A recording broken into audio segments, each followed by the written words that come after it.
Hi everyone, welcome to Carat Couch-ella 2020. I'm Christine McKinnon, Head of Intelligence at Dentsu, and I have with me today our esteemed guest, Michael Brown, who is the MD of Client Services at MKTG in the UK, but also a musician and member of the famous brand Giant Killers, recently toured Australia over Christmas.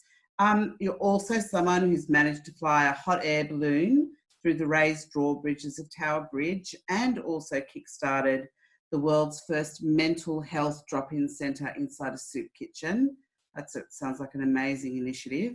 But to top all of that off, Michael has just written what we think is going to be an absolute bestseller, a book called I Don't Agree. And that book is about negotiation and conflict resolution. And it's relevant to every one of us, no matter the scale of conflict we deal with.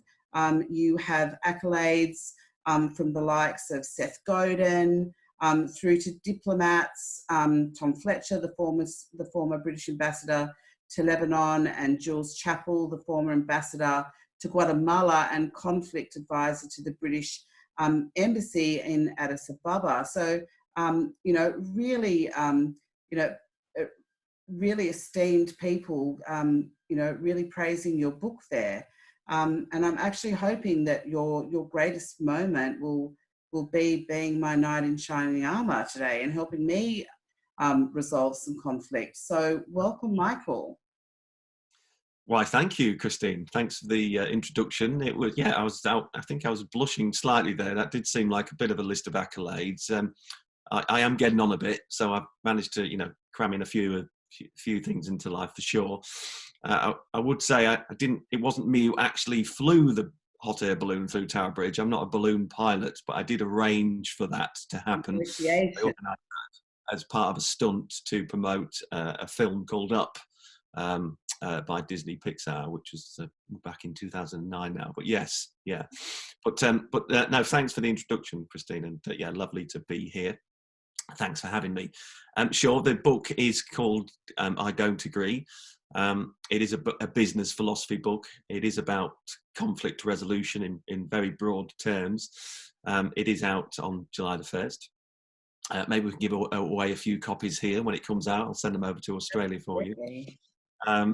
And it takes on in order to be your knight in shining armour. I guess I need to solve some problems for you, and I know we've had a bit of a discussion about the conflict between your kids, and that's a fairly common problem. In an effort to find out about conflict resolution, I wanted to find out about more where it stems from, and obviously. That goes right back to childhood and sibling rivalry.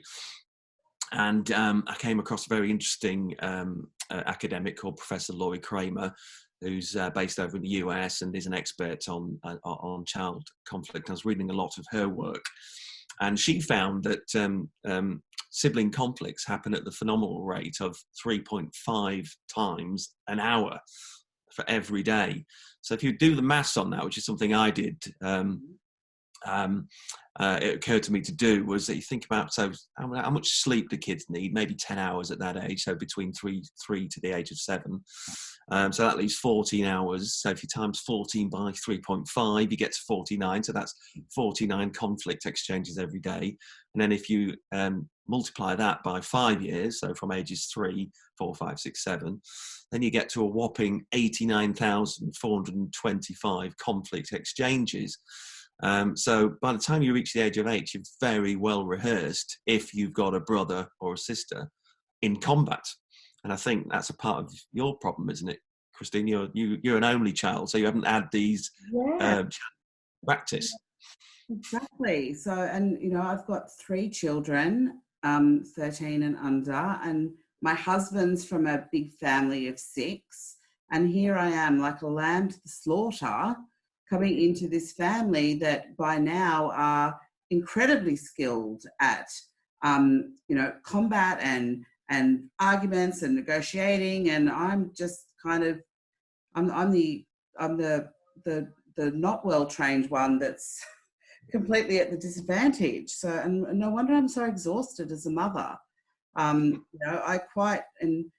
think that I am always trying to resolve and quieten them down, and trying to constantly separate them and resolve the fights. And 5 minutes later, they kind of waltz off and they're best friends again, and I'm kind of left curled up in the corner, exhausted from what I've been through. So, I mean, I really wanted to talk to you today about how I can transform myself into a commando mum and take back control of my own home. Commando mum, yes, a good military analogy there when we're talking about conflict resolution skills. Absolutely.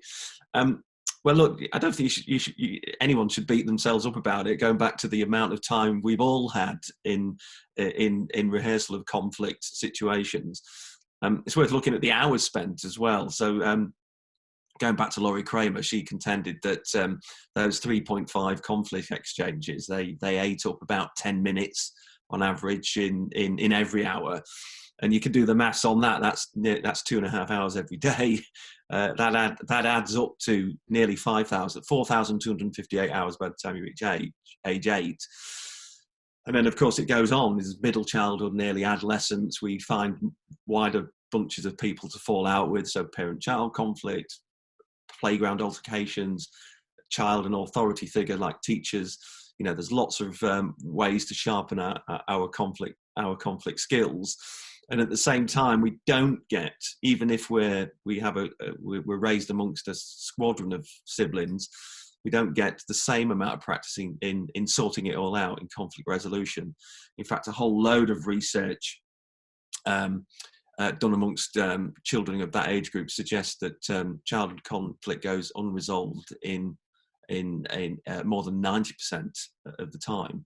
So there's those 10% of peacemakers and ambassadors, but overwhelmingly we've all got very well honed and sharpened conflict skills. So nobody needs to beat themselves up.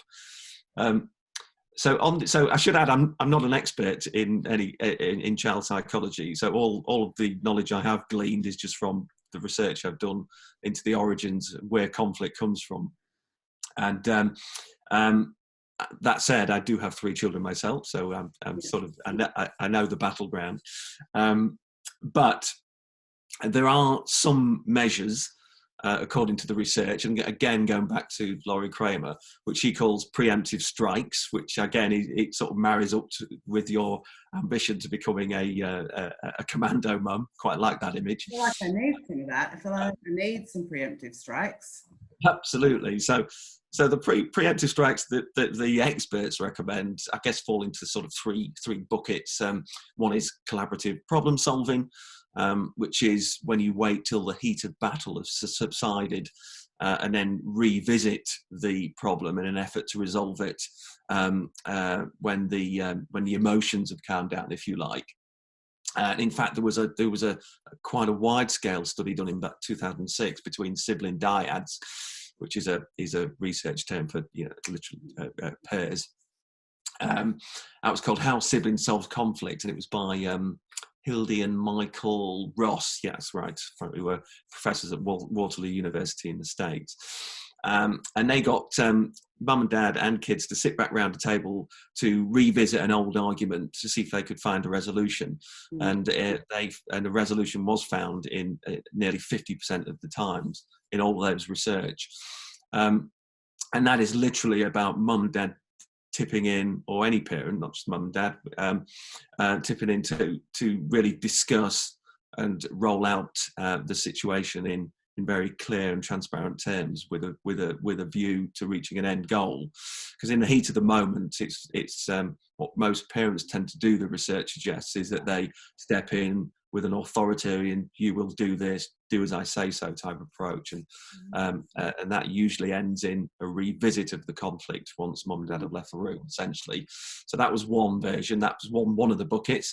The other one was reward and praise. So always being consistent to celebrate whenever a child does get something right, i.e. does share a toy, for instance. So well done, Tarkin, let's go and get a cornetto, those kind of things. Yeah. So always being observant to those occurrences when a child does get it right, and always put it up on a pedestal and celebrate it, so that the child knows that they've done something good. And then related to that, the third bucket was about walking the walk and modelling positive behaviours in your own relationships, really. So any arguments you have as a parent, take them out the room, so you're not role modelling negative behaviour and argumentative habits in front of the kids. And it was those three buckets, essentially: collaborative problem solving, reward and praise, modelling positive behaviours, consistently applied over the long term, that leads to more harmonious relationships.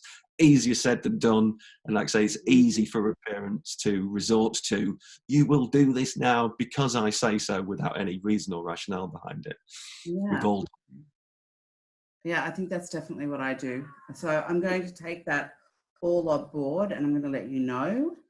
And I might just recontact you if it's not working, and perhaps you can join one of those roundtable sessions I'm going to be having with my children. That will be amazing. So I think, these tactics that you talk about in your book, it's not just all about family and trying to bring families back under, into harmony. But, you talk about situations, that are far more, far more wide-reaching. And I think it's very interesting that, collaboration's only going to be more important now as we go into, the post-COVID lifestyle that we're going to be leading. We're going to be working from home more. There's going to be less ability to kind of touch base with people in the office environment.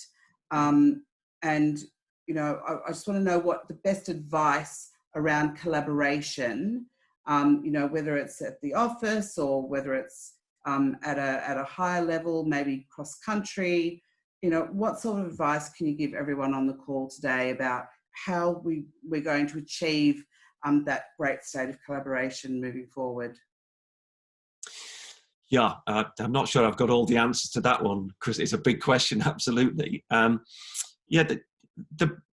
do attempt to take that on in the book. So the ambition of the book is actually, is to get to is to be willing to reach a middle ground position more often, is to do better collaboration, and it is to reach compromise, which is why the book is called I Don't Agree, because not agreeing with people is a natural human condition. There are so many perspectives. We're such a diverse society, and we're all coming together and mixing more in greater ways, thanks to lots and lots of phenomena, one of which of course is the internet. So we're all intimately aware of other people's types of lifestyle. Immigration, of course, and travel brings us all closer together. So the world seems to be smaller, and the population's getting ever larger.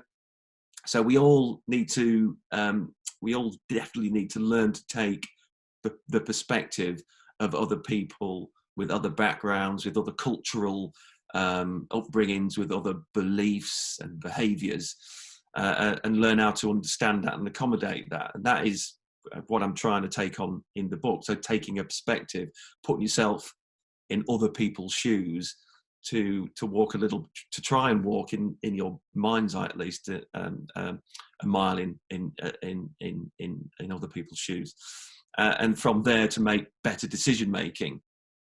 So the book itself is a 10-step guide, and it takes on prejudices such as racism, for instance, or other prejudices, homophobia. It takes on the equality question. So arguably one of the last great conflicts between for humanity is the ongoing sort of, we do risk being factionalized by gender, gender equality, the gender pay gap. All of these problems are stuff that are problems that haven't been solved currently. So against all of that background, along comes this global pandemic crisis. And now we all seem to be taking another perspective, a kinder perspective. I think we're all talking about collaborative, the need to be kinder, and the need to discover or rediscover our kindness gene, if you like. And that's something that I've noticed as one of the, I guess, if there is an advantage of this pandemic, it has been that everybody's discovered this, that we need to rethink the future. So I'm going to say that I guess my book might be timely, or it might not be timely enough. Maybe it should have come out a year ago. And well, look, there is a section in the book which deals specifically with collaboration, and actually how really it is an ideal, and we're not really that good at collaboration.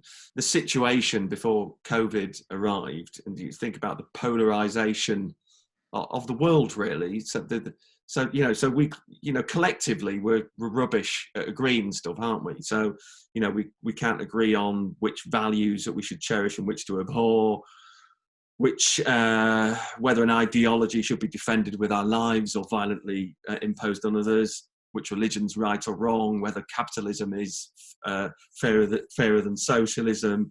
We can't cut a middle ground, can we, between evolution in terms of Darwinism and religion? So is there a middle ground between creation and evolution? Whose version of the truth is a lie? And so we can't even agree if global warming exists or it doesn't exist. There's plenty of science on both sides of the debate, which both represent vested interests, let's face it. So amazingly, if you believe one set of people, global warming doesn't exist, and if you believe another set, it does exist. And there's a lot of debate around that. We can't even agree on which wine is better, red or white wine, or whether football's better than rugby. So there's a lot of falling out that goes on in the world. And worse than all of the above, of course, is that even when we know something needs doing, we can't really agree on the right way to do things. And I can sort of bring some of all that up in one word, certainly from a UK perspective, by using the term Brexit. Now, that polarised our particular country for the last 3 or 4 years, and amazingly, that conversation has disseminated now in light of a global pandemic. So what threatened to bring us all to blows in the UK has now, the conversation's at least been deferred, but we don't hear anything about it because the pandemic seems to have reset our values, if you like. So we're all in this together, and that's a phrase that keeps being bandied around world media. And that means that we have to find better ways to collaborate, to reach compromise, and to reach agreement. And it's a rediscovery of new values, and kindness is an interesting one. Going back to kindness as a value in business, it doesn't actually exist. If you look at the FTSE 100, for instance, 84 of those companies publish a values framework. All of those are quite aspirational, and they include things like collaboration. They include integrity. Integrity is a big one. 35 of the FTSE 100 have the word integrity as part of their values framework. But yet, do major corporations act with integrity? Well, certainly not 100% of the time. But values like kindness, they don't exist in business terms. But if they did, what would the world look like? So would there be 0 hours contracts, for instance, or would there be plastic in the seas? Arguably not. And I think if there's one thing that the pandemic has focused around, is that things will need to be different after it stops blighting our horizon. And in order to get to a better world, if you like, we are going to have to learn to compromise, reach agreement, and collaborate better. And it's fair to say that those 3 qualities have remained elusive over the course of humanity. And my book attempts, by referring to lots and lots of experts who aren't me in the field, to show how those things might be achieved. Okay. Um, Going through the experience of writing the book, what were, two of the things that you were most shocked to learn? What were the two or three major things that really changed your perspective on things? Well, it's been an interesting journey, absolutely, and it has been in composition for 6 years, and there's loads of things that definitely shocked or certainly raised an eyebrow. One of which was going back to an earlier part of the conversation, the fact that even before we reached the age of 8, we're highly likely to have had over 89,000 conflict situations just with our nearest and dearest. Mm-hmm. And of course, when you extend that to your wider social circle, then we've all reached genius levels of ability in that. So no wonder, essentially, there's so much trouble in the world. And as I said, when it comes to sorting it out, there's a whole load of research that suggests that 90% of all interpersonal conflict goes unresolved. So that's quite shocking in a way as well, isn't it? There's a lot of unhappiness and a lot of damage to your psyche that gets done by the fact that you have to live with unresolved conflict. Obviously, there's minor conflict and major conflict, but but we're all living essentially. What that research seems to suggest is that we're all living with a whole load of unresolved conflict throughout our lives. So that was one shocking aspect. And then there was one other I was looking at about perspective taking, and there was and I was looking at prejudices and how we might take on our own unconscious biases. Yeah. And I was looking at some of the research around the roots of prejudices, and prejudice seems to be culturally acquired. So we're not born prejudiced. That the research would seem to suggest that we're all any of our prejudices, whatever they are, what's our favourite food on a minor scale, but also racism and homophobia and all those sort of antiquated what might be thought of as cultural norms in some societies. And there was some research from 50 years ago which was done in America, and it was about the propensity of white people to help black people in crisis situations. And there were two pieces of research that were set up. One was they had a whole lot of black families in a broken down car situation on the side of the road, and statistically speaking, white people were more inclined to drive past without helping, whereas they would be more inclined to stop and help a family if they were another white family. There was a similar one done with telephone calls, where an ostensibly different sounding voice rang up a selection of white people to ask for help over the phone, and that wasn't given in 9 out of 10 times if the voice sounded as if it was from a different country or from a foreign or from a voice foreign to the person receiving the call. So I found that quite an alarming thing, really, and then thought, well, has that changed 50 years down the line, or is there any research that suggests that we've got more open because the world is now a more diverse place? And while there were some suggestions that has been the case, it was also suggested that we found more because harbouring prejudices is now definitely not something that's expected in society. So therefore, people have found more subtle ways to hide their prejudices, which do manifest in unconscious biases, essentially. So I've done a whole section on how you combat your own unconscious bias, and I thought those two for me were shocking. Those two elements were quite shocking for me, because if you're going to take on compromise, or you're going to learn to compromise and learn to collaborate, then you're going to need to take on the perspective of other peoples, of other cultures, and learn more about other cultures, or what's called to acculturate. So where you learn more about other people's cultures by actively mixing with them. Yeah. Okay, I'd like to thank you for your time today. I think that